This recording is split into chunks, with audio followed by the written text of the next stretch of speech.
마가복음 12장 1절부터 12절까지의 말씀 우리 한 절씩 교독하시면서 읽도록 하겠습니다. 예수께서 비유로 그들에게 말씀하시되 한 사람이 포도원을 만들어 산 울타리로 두르고 집 짜는 틀을 만들고 망대를 지어서 농부들에게 새로 주고 타국에 갔더니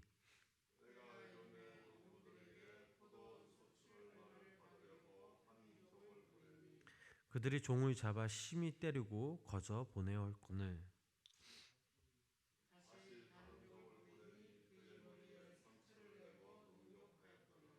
또 다른 종을 보내니 그들이 그를 죽이고 또 그 외 많은 종들도 더러는 때리고 더러는 죽인지라.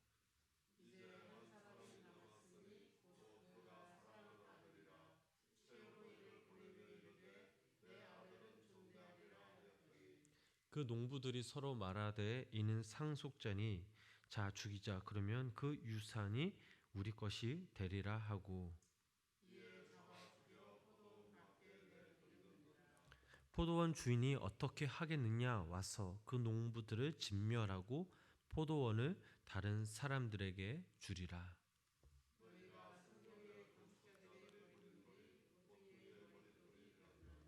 이것은 주로 말미암아 된 것이요 우리 눈에 놀랍도라 함을 읽어보지도 못하였느냐 하시니라. 그들이 예수의 이 비유가 자기들을 가리켜 말씀하신 줄 알고 고사래 무리를 두려워하여 예수를 두고 가니라. 아멘. 오늘도 이 새벽 주님의 성전에 모인 성도님들 삶 가운데 하나님의 은혜와 사랑이 함께 하시길 주님의 이름으로 간절히 축원합니다. 마가복음 11장에서는 이스라엘의 그 종교 지도자들 그리고 백성들의 영적 상태가 잘 드러나 있었습니다. 그들에게 성전은 있었지만 그 성전은 참된 성전으로서의 기능을 잃어버리고 말았습니다. 오늘 저희들이 읽은 이 마가복음 12장의 이 본문 말씀에서는 성전 주인의 행세를 하고 있었던 이스라엘 지도자들의 실체를 비유를 통해 드러내고 있습니다. 우리 본문 1절 말씀 12장 1절 말씀을 우리 다시 한번 우리 함께 읽어보도록 하겠습니다. 예수께서 비유로 그들에게 한 사람이 포도원을 만들어 산 울타리로 두르고 집 짜는 틀을 만들고 망대를 지어서 농부들에게 새로 주고 타국에 갔더니 아멘. 주님께서 말씀하신 이 비유는 포도원을 만든 그런 농부의 비유입니다.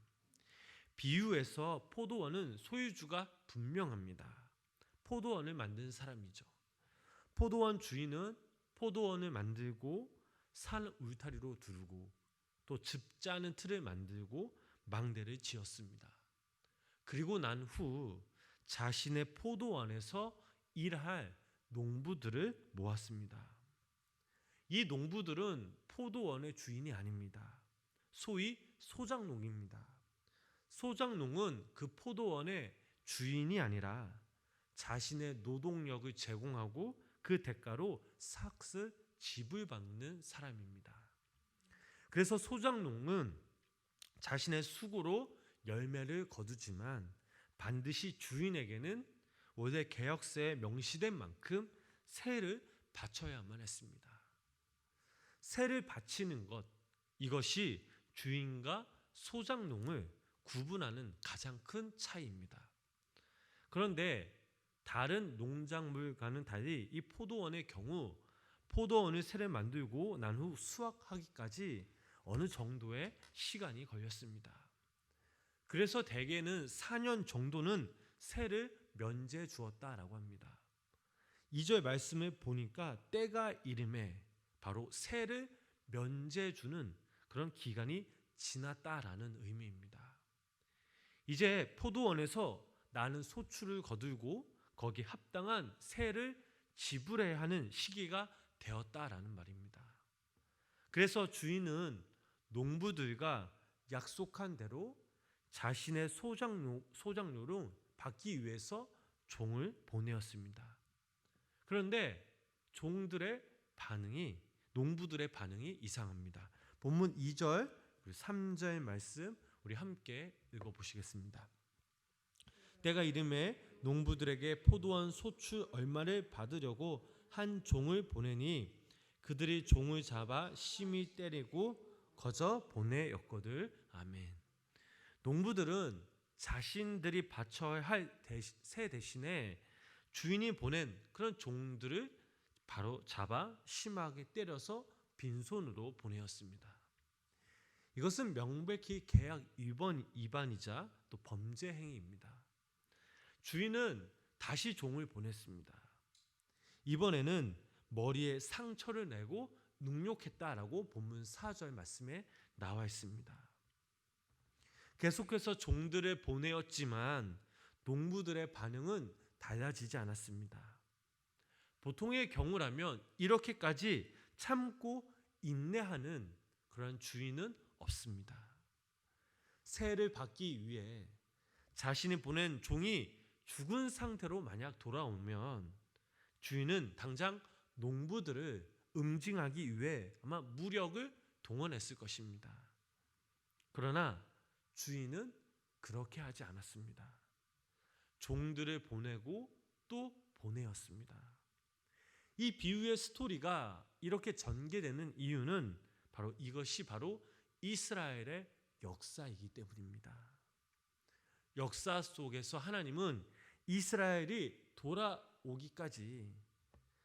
돌이키기까지 당신의 종들을 보내셨습니다.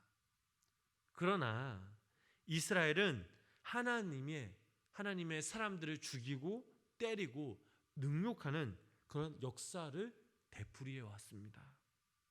하는 수 없이 주인은 이제 마지막으로 자신의 아들을 보내려고 마음먹었습니다. 우리 본문 6절 말씀 우리 함께 읽어보도록 하겠습니다. 이제 한 사람이 남았으니 곧 그가 사랑하는 아들이라. 최후로 이를 보내며 이르되 내 아들은 존대하리라 하였더니. 아멘. 그러나 농부들의 반응은 달라지지 않았습니다. 계속해서 7절, 8절 말씀 우리 함께 읽어보시겠습니다. 그 농부들이 서로 말하되 이는 상속자니 자 죽이자. 그러면 그 유산이 우리 것이 되리라 하고 이에 잡아 죽여 포도원 밖에 내던졌느니라. 아멘. 주인이 마지막으로 아들을 보내었습니다. 아들을 보냈다 함은 이제 주인이 등장할 시기가 얼마 남지 않았다라는 뜻입니다. 아들은 포도원을 독차지하고 그 이육을 나누었던 그들의 탐욕을 이제 끝낼 시기가 되었다라는 종말적 의미를 바로 포함하고 있습니다. 그런데 농부들은 아들의 의미를 달리 이해하였습니다. 아들이 없으면 포도원이 영원히 자신들의 차지가 될 것이라고 착각하고 있었습니다. 잘못되어도 한참 잘못되었던 것입니다. 그들은 포도원의 그런 소작료를 지불할 생각이 없었던 것이 아니라 처음부터 포도원이 자신들의 것이라고 착각하였던 것입니다. 그러나 주님은 이들의 잘못된 생각, 잘못된 종말의식에 분명한 선을 그셨습니다. 9절 말씀 우리 함께 읽어보도록 하겠습니다. 포도원 주인이 어떻게 하겠느냐 와서 그 농부들을 진멸하고 포도원을 다른 사람들에게 주리라. 아멘. 포도원 주인의 생각과 농부들의 생각은 처음부터 달랐습니다. 농부들에게는 처음부터 자신들의 주인이 없었던 것입니다. 아니, 주인의 존재 자체를 인정하려 들지 않았습니다. 오직 자신들의 탐욕과 주인 노릇을 해왔던 것입니다. 비유에 나타난 이 농부들의 탐욕이 바로 이스라엘 백성들의 또 이스라엘 지도자들의 탐욕과 겹쳐져 있습니다. 비유를 통해 주님은 그들의 실체를 드러내시며 그들을 통렬하게 비판하셨던 것입니다. 주님께서 말씀하시는 이 비유의 핵심이 바로 여기에 있습니다. 본문 10절 또 11절 말씀 우리 함께 읽어보시겠습니다. 너희가 성경의 건축자들이 버린 돌이 모퉁이의 버릿돌이 되었나니 이것은 주로 말미암아 된 것이요 우리 눈에 놀랍도다 함을 읽어보지도 못하였느니라 하시니라. 아멘. 주님께서 이 비유의 장소를 말씀하신 장소는 다름 아닌 바로 예루살렘 성전이었습니다. 그 예루살렘의 성전의 주인 노릇을 하고 있던 이들에게 주님은 당신의 머릿돌이 되십니까? 동시에 결코 성전 주인의 참된 주인이 될 수 없다라는 그들의 한계와 허상을 선명하게 말씀하셨던 것입니다. 주님께서 이스라엘 종교 지도자들에게 보여주셨던 한계와 허상은 사실 어찌 보면 우리의 모습이 될 수도 있습니다. 우리 인생의 주인이 머릿돌이 되시는지 여기 모인 성도님들 한번 곰곰이 생각해 보시기 바랍니다. 역사는 주인을 머릿돌로 삼지 않은 예루살렘 성전, 또 이스라엘 종교 지도자들이 돌 위에 돌 하나 남지 않았음을 증명해 주고 있습니다. 어찌 보면 우리 인생도 이와 같습니다. 아무리 화려하고 아름답게 지었다 한들 우리가 쌓는 인생의 머릿돌이 바로 예수 그리스도가 아니라면 그 인생의 수고는 허무할 따름입니다. 또한 우리가 하나님 앞에 내어놓은 신앙의 열매들을 지금 우리가 맺고 있는지 우리는 곰곰이 생각해 봐야 될 줄 믿습니다. 회개의 열매, 성령의 열매, 전도의 열매, 또 구제의 열매들을 맺고 있는지 우리는 생각해 보아야 합니다. 지난 시간 예수님께서는 무화과 나무를 저주하셨습니다. 아마 성도님들이 잘 기억하실 것입니다. 우리가 신앙의 아름다운 열매를 맺지 못하고 또 하나님께서 우리들에게 어떠한 열매들을 요구하실 때 우리가 하나님 앞에 드릴 것이 없다면 우리 또한 저주받은 무화과 나무의 그 신세를 면치 못할 것입니다. 하나님에 대한 신앙은, 하나님에 대한 믿음은 오직 열매로만, 우리의 삶의 열매를만 통해 입증할 수 있고, 그 열매가 없으면 아무리 신앙의 모습을 갖추었다 한들 우리는 하나님께 인정받지 못한다라는 사실입니다. 성도님 여러분, 우리는 매 순간순간 매일매일 이 땅에 살아가면서 신앙의 열매를 맺어야 될 줄 믿습니다. 그 신앙의 열매 근거가, 그 뿌리가 바로 예수 그리스도임을 기억하시면서 주님만을 따르시면서 주님의 말씀을 의지하는 우리 귀한 성도님들 되시길 바랍니다.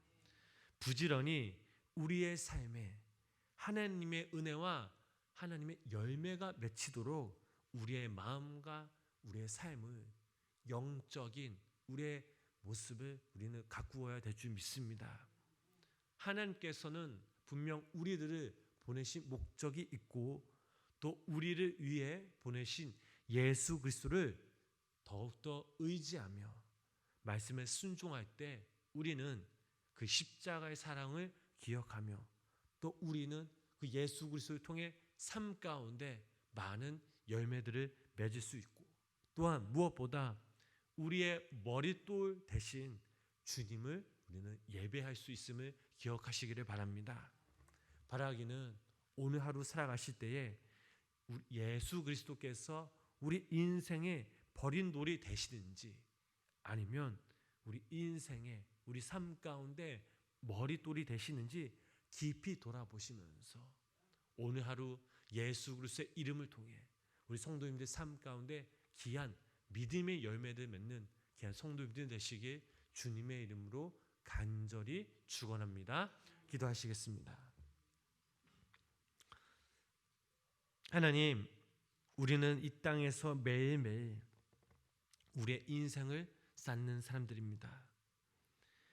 우리의 삶의 자리에서 수고하고 땀을 흘리며 우리 자신이 때론 우리 주인인 것처럼, 내가 주인인 것처럼 살아갈 때가 있습니다. 하나님, 오늘도 이 시간 우리 말씀 앞에 우리의 모습을 비추어 볼 때 이런 마음과 모습들이 있었다면 우리를 긍휼히 여겨 주시옵소서. 우리 인생의 주인이 세상적인 관심, 세상적인 것이 아니라 오직 우리의 머리도 되신 예수님이 되길 간절히 원합니다. 머리도 되신 주님을 예배하며 그 주님을 의지하며 말씀에 따라 우리 삶의 자리에서 믿음의 열매들을 맺는, 또 거두며 또 나누는 우리 귀한 우리 성도님들 되게 하여 주시옵소서. 우리의 인생이 참된 주인이 주님이심을 고백하는 귀한 믿음의 성도님들 되게 하여 주셔서 오늘 하루 우리가 이 땅에 살아갈 때에 삶의 우선순위가 예수 그리스도가 되며 우리 삶의 목적이 예수 그리스도가 될 때 그 예수님을 믿고 따르며 그 예수님을 전하는 귀한 성도님들 되게 하여 주시옵소서. 또 이 시간 우리에 대해 간절한 개인적인 기도 제목들을 주님 앞에 내놓습니다. 우리의 가정, 우리의 자녀들, 우리 부모님들, 또 하나는 우리의 영적인 그런 회복을 위해서, 또 말하지 못하는 고민과 아픔과 상처들을 이 시간 주님 앞에 내려놓습니다. 하나님, 이 시간 하나님께서 우리의 기도를 귀 기울여 주시고 하나님께 응답받는 노란 은혜가 역사가 우리 가운데 임하게 하여 주시옵소서. 예수님의 이름으로 간절히 기도드렸습니다. 아멘.